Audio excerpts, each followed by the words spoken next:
प्रेम से बोलिए प्रिय भक्तगणों, जय मां संतोषी की। नमस्कार प्रिय भक्तगणों, स्वागत है आप सभी का आपके अपने चैनल ज्ञान अर्थ में। श्रोताओं, आज ज्येष्ठ मास का प्रथम शुक्रवार है। शुक्रवार के अवसर पर आप रसपान करेंगे मां संतोषी की पौराणिक एवं प्रचलित व्रत कथा, जिसके रसपान से साधक की सभी मनोरथ शीघ्र ही पूर्ण होते हैं और मां संतोषी की कृपा से ऐसे साधक अटल संपत्ति, तेजस्वी पुत्र और अखंड सौभाग्य के भागी बनते हैं। मां संतोषी की कृपा जिस भी साधक पर बन जाती है तो उसके वारे न्यारे हो जाते हैं। मान्यता है कि संतोषी माता को खट्टी चीजें बिल्कुल भी पसंद नहीं है। अगर कोई भी भक्त इस दिन व्रत रख रहा है और गलती से भी खट्टी चीजें खा लेता है तो उसको माता का क्रोध का शिकार होना पड़ता है। माता ऐसे कार्य से नाराज हो जाती हैं और व्रत के शुभ फल की जगह माता की कुदृष्टि को झेलना पड़ता है। संतोषी माता को दुर्गा का स्वरूप माना जाता है। उन्हें आनंद और संतुष्टि की देवी माना जाता है। वह देवी दुर्गा का एक दयालु, शुद्ध और कोमल रूप है। कमल पुष्प पर विराजमान मां संतोषी जीवन में संतोष प्रदान करने वाली देवी हैं। तो आइए ध्यान लगाकर रसपान करेंगे मां संतोषी की पुण्य फलदायी व्रत कथा। सभी मनोकामनाओं को पूर्ण करने हेतु श्रवण की जाने वाली व्रत कथा।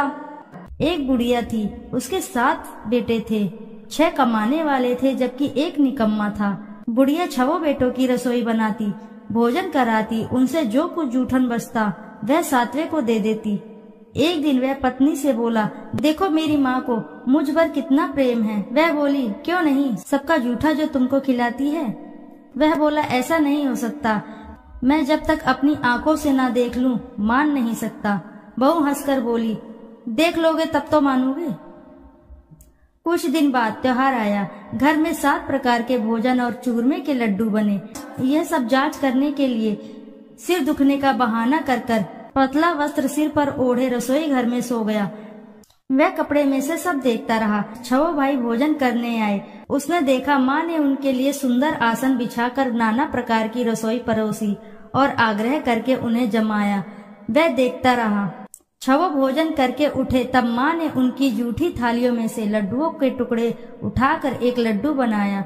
जूठन साफ कर बुढ़िया माँ ने उसे पुकारा, बेटा 6 भाई भोजन करके चले गए, अब तू ही बाकी है, अब तू कब खाएगा। वह कहने लगा, माँ मुझे भोजन नहीं करना, मैं अब परदेश जा रहा हूँ। माँ ने कहा, कल जाता है सो आज ही चला जा। वह बोला, हाँ आज ही चला जा रहा हूँ। यह कहकर वह घर से निकल गया। 7वें बेटे को परदेश जाते समय पत्नी की याद आ गई। वह गौशाला में कंडे उपले थाप रही थी। वहां जाकर बोला, अब हम जावे परदेश, आवेंगे कुछ काल, तुम रहियो संतोष से धर्म अपनो पाल। वह बोली, जाओ पिया आनंद से, हमरो सोच हटाए, राम भरोसे हम रहे, ईश्वर तुम्हें सहाय। 2 निशानी आपन देख धरू में धीर, सुधी मती हमारी, बिसारियो रखियो मन गंभीर। वह बोला, मेरे पास तो कुछ नहीं, यह अंगूठी है सो ले ले और अपनी कुछ निशानी मुझे दे। वह बोली, मेरे पास क्या है, यह गोबर भरा हाथ। यह कहकर उसकी पीठ पर गोबर के हाथ की थाप मार दी। वह चल दिया। चलते चलते दूर देश पहुंचा। वहां एक साहूकार की दुकान थी। वहां जाकर कहने लगा, भाई मुझे नौकरी पर रख लो। साहूकार को जरूरत थी। बोला, रह जा। लड़के ने पूछा, तनख्वाह क्या दोगे। साहूकार ने कहा, काम देखकर दाम मिलेगा। साहूकार की नौकरी मिली। वह सुबह 7 बजे से 10 बजे तक नौकरी बजाने लगा। कुछ दिनों में दुकान का सारा लेन देन, हिसाब किताब, ग्राहकों को माल बेचना, सारा काम करने लगा। साहूकार के साथ 8 नौकर थे। वे सब चक्कर खाने लगे। यह तो बहुत होशियार बन गया। सेठ ने भी काम देखा और 3 महीने में ही उसे आधे मुनाफे का हिस्सेदार बना लिया। वह कुछ वर्ष में ही नाबी सेठ बन गया और मालिक सारा कारोबार उस पर छोड़कर चला गया। इधर उसकी पत्नी को सास ससुर दुख देने लगे। सारी गृहस्थी का काम करा के उसे लकड़ी लेने के जंगल में भेजते। इस बीच घर के आटे से जो भूसी निकलती है उसकी रोटी बनाकर रख दी जाती और फूटे नारियल की नारियली में पानी। एक दिन वह लकड़ी लेने जा रही थी। रास्ते में बहुत सी स्त्रियां संतोषी माता का व्रत करती दिखाई दी। वह वहां खड़ी होकर कथा सुनने लगी और पूछा, बहनों तुम किस देवता का व्रत करती हो और उसके करने से क्या फल मिलता है? यदि तुम इस व्रत का विधान मुझे समझा कर कहो तो मैं तुम्हारा बड़ा ही एहसान मानूंगी। तब उनमें से एक स्त्री बोली, सुनो, यह संतोषी माता का व्रत है। इसके करने से निर्धनता दरिद्रता का नाश होता है और जो कुछ भी मन में कामना हो वह सब संतोषी माता की कृपा से पूरी होती है। तब उसने उस व्रत की विधि पूछी। वह भक्तिनी स्त्री बोली, 1.25 आने का गुड़ चना लेना, इच्छा हो तो 5.25 आने का लेना या 1.25 रुपए का भी सहूलियत के अनुसार लाना। बिना परेशानी और श्रद्धा व प्रेम से जितना भी बन पड़े सवाया लेना। प्रत्येक शुक्रवार को निराहार रहकर कथा सुनना, इसके बीच क्रम टूटे नहीं, लगातार नियम पालन करना। सुनने वाला कोई ना मिले तो घी का दीपक जलाकर उसके आगे या जल के पात्र को सामने रखकर कथा कहना। जब यह कार्य सिद्ध हो जाए नियम का पालन करना और कार्य सिद्ध हो जाने पर व्रत कथा का उद्यापन करना। 3 मास बीतने पर माता फल अवश्य ही पूर्ण करती हैं।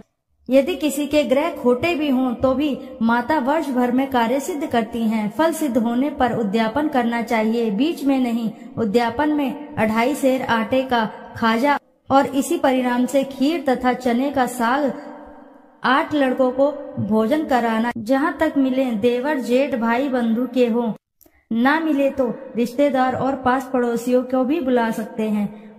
उन्हें भोजन करा यथा शक्ति दक्षिणा दे माता का नियम पूरा करना है। उस दिन घर में खटाई न खाना। यह सुन गुड़िया की बहू चल दी। रास्ते में लकड़ी के बोझ को बेच दिया और उन पैसों से गुड़ चना ले माता के व्रत की तैयारी कर आगे चली और सामने मंदिर देखकर पूछने लगी, यह मंदिर किसका है? सब कहने लगे, संतोषी माता का है। यह सुनकर माता के मंदिर में जाकर चरणों में लौटने लगी। दीन हो विनती करने लगी, माँ मैं निपट अज्ञानी हूँ, व्रत के कुछ भी नियम नहीं जानती हूँ, मैं दुखी हूँ। हे माता जगत जननी मेरी दुख दूर करो, मैं तेरी शरण में हूँ।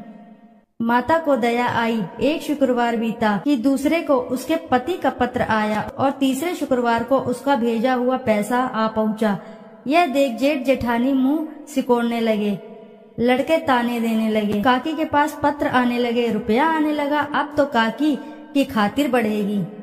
बेचारी सरलता से कहती, भैया कागज आए, रुपया आए, हम सबके लिए अच्छा है। ऐसा कहकर आंखों में आंसू भरकर संतोषी माता के मंदिर में मातेश्वरी के चरणों में गिरकर रोने लगी।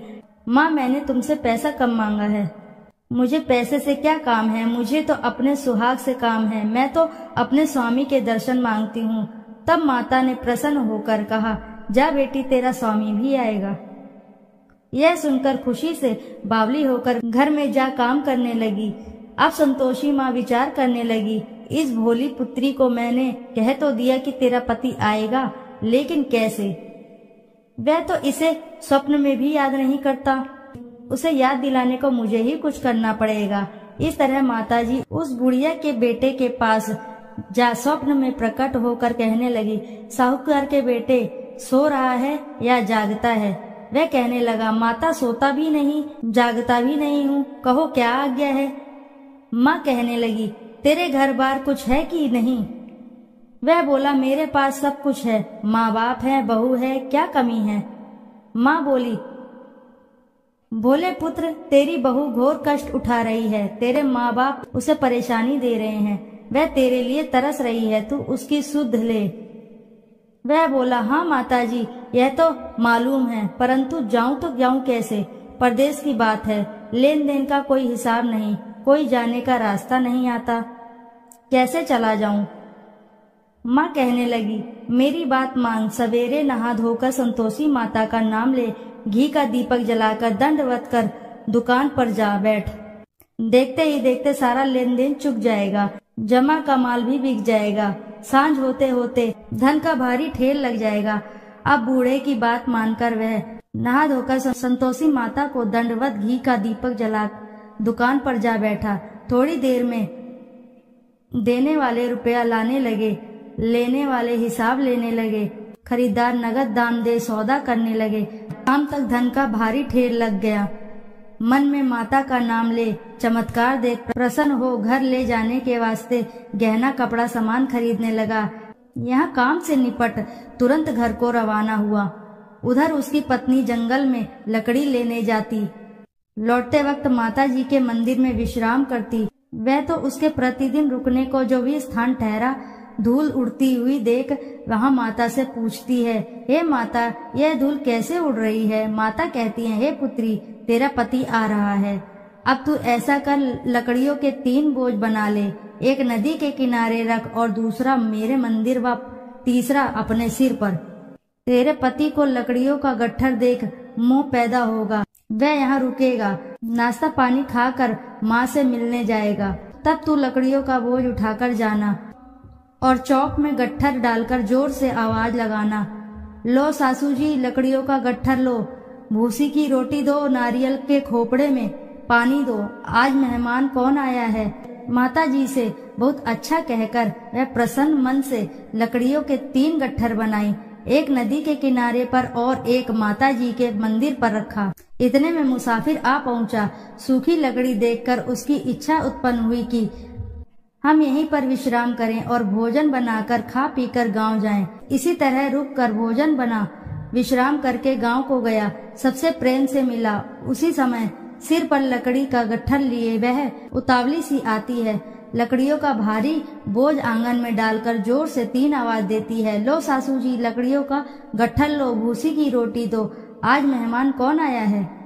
यह सुनकर उसकी सास बाहर आकर अपने दिए हुए कष्टों को भुलाने हेतु कहती है, बहू ऐसा क्यों कहती हो, तेरा मालिक ही तो आया है, आ बैठ, मीठा भात खा, भोजन कर, कपड़े गहने पहन। उसकी आवाज सुनकर उसका पति बाहर आता है। अंगूठी देखकर व्याकुल हो जाता है। माँ से पूछता है, माँ यह कौन है? माँ बोली, बेटा यह तेरी बहू है, जब से तू गया है तब से सारे गांव में भटकती फिरती है, घर का कामकाज कुछ करती ही नहीं, 4 पहर आकर खा जाती है। वह बोला, ठीक है माँ, मैंने इसे भी देखा और तुम्हें भी, अब दूसरे घर की ताली दो, उसमें रहूंगा। माँ बोली, ठीक है, जैसी तेरी मर्जी। तब वह दूसरे मकान की 3री मंजिल का कमरा खोलकर सारा सामान जमाया। एक दिन में राजा के महल में जैसा ठाट बाट बन गया। अब क्या था, बहू सुख भोगने लगी। इतने में शुक्रवार आया। उसने पति से कहा, मुझे संतोषी माता के व्रत का उद्यापन करना है। पति बोला, खुशी से कर लो। यह वह उद्यापन की तैयारी करने लगी। जिठानी के लड़कों को भोजन के लिए कहने गई। उन्होंने मंजूर किया, परंतु पीछे से जिठानी ने अपने बच्चों को सिखाया, देखो भोजन के समय खटाई मांगना, जिससे उसका उद्यापन पूरा ना हो। लड़के खाने आए। खीर खाना पेट भर खाया, परंतु बाद में खाते ही कहने लगे, हमें खटाई दो, खीर खाना हमको नहीं भाता, देखकर आरुचि होती है। वह कहने लगी, भाई खटाई किसी को नहीं दी जाएगी, यह तो संतोषी माता का प्रसाद है। लड़के उठ खड़े हुए, बोले, पैसे लाओ। बोली बहू कुछ जानती नहीं थी, उन्हें पैसे दे दिए। लड़के उसी समय हट करके इमली खटाई ले खाने लगे। यह देखकर बहू पर माता जी ने कोप किया। राजा के दूत उसके पति को पकड़कर ले गए। जेठ जेठानी मनमाने वचन कहने लगे, लूट लूट कर धन इकट्ठा कर लाया है, अब सब मालूम पड़ जाएगा, जब जेल की मार खाएगा। बहू से यह सहन नहीं हुए। माता संतोषी से मांगी माफी। रोती हुई माता जी के मंदिर गई। कहने लगी, हे माँ, तुमने क्या किया? हंसाकर अब भक्तों को रुलाने लगी। माता बोली, बेटी तूने उद्यापन करके मेरा व्रत भंग किया। वह कहने लगी, माता मैंने कुछ अपराध किया है, मैंने तो भूल से लड़कों को पैसे दे दिए थे, मुझे क्षमा करो, मैं फिर तुम्हारा उद्यापन करूंगी। माँ बोली, अब भूल मत करना। वह कहती है, अब भूल नहीं होगी। अब बतलाओ वे कैसे आएंगे? माँ बोली, जा पुत्री, तेरा पति तुझे रास्ते में आता मिलेगा। वह निकली, राह में पति आता मिला। वह पूछी, कहाँ गए थे? वह कहने लगा, इतना धन जो कमाया है उसका टैक्स राजा ने मांगा था, वह भरने गया था। वह प्रसन्न हो बोली, भला हुआ, अब घर चलो। कुछ दिन बाद फिर शुक्रवार आया। फिर किया व्रत का उद्यापन। वह बोली, मुझे फिर से माता का उद्यापन करना है। पति ने कहा, करो। बहू फिर से जेठ के लड़के को भोजन को कहने गई। जेठानी ने एक दो बातें सुनाई और सब लड़कों को सिखाने लगी। तुम सब लोग पहले ही खटाई मांगना। लड़के भोजन से पहले कहने लगे, हम खीर नहीं खानी, हमारा जी बिगड़ता है, कुछ खटाई खाने को दो। वह बोली, खटाई किसी को नहीं मिलेगी, आना हो तो आओ। वह ब्राह्मण के लड़के को लाकर भोजन कराने लगी। यथाशक्ति दक्षिणा की जगह एक एक फल उन्हें दिया। संतोषी माता प्रसन्न हुई। माता की कृपा होते ही 9वें मास में उसके चंद्रमा के समान सुंदर पुत्र प्राप्त हुआ। पुत्र को पाकर प्रतिदिन माता जी के मंदिर को जाने लगी। माँ ने सोचा, यह रोज आती है, आज क्यों न इसके घर चलूं। यह विचार कर माता ने भयानक रूप बनाया। गुड़ चने से सना मुख, ऊपर सूंड के समान होठ, उस पर मक्खियां भिन्न भिन्न कर रही थी। देहली पर पैर रखते ही उसकी सास चिल्लाई, देखो रे, कोई चुड़ैल डाकिन आ रही है, लड़को इसे भगाओ, नहीं तो किसी को खा जाएगी। लड़के भगाने लगे, चिल्लाकर खिड़की बंद करने लगे। बहू रोशनदान में से देख रही थी। प्रसन्नता से पगली बन चिल्लाने लगी, आज मेरी माताजी मेरे घर आई हैं, वह बच्चे को दूध पीने से हटाती है। इतने में सास का क्रोध फटा। वह बोली, क्या उतावली हुई है, बच्चे को पटक दिया। इतने में माँ के प्रताप से लड़के ही लड़के नजर आने लगे। वह बोली, माँ, मैं जिसका व्रत करती हूँ यह संतोषी माता हैं। सबने माताजी के चरण पकड़ लिए और विनती करने लगे, हे माता, हम मूर्ख अज्ञानी हैं, तुम्हारे व्रत का विधि विधान हम नहीं जानते। व्रत भंग कर हमने बड़ा अपराध किया है, जग माता आप हमारा अपराध क्षमा करो। इस प्रकार माता प्रसन्न हुई। बहू को प्रसन्न होकर जैसा फल दिया वैसा माता सबको फल दे। जो पढ़े उनका मनोरथ पूर्ण हो, सभी की मनोकामनाएं पूर्ण हो, सभी के कार्य बनते चले जाएं।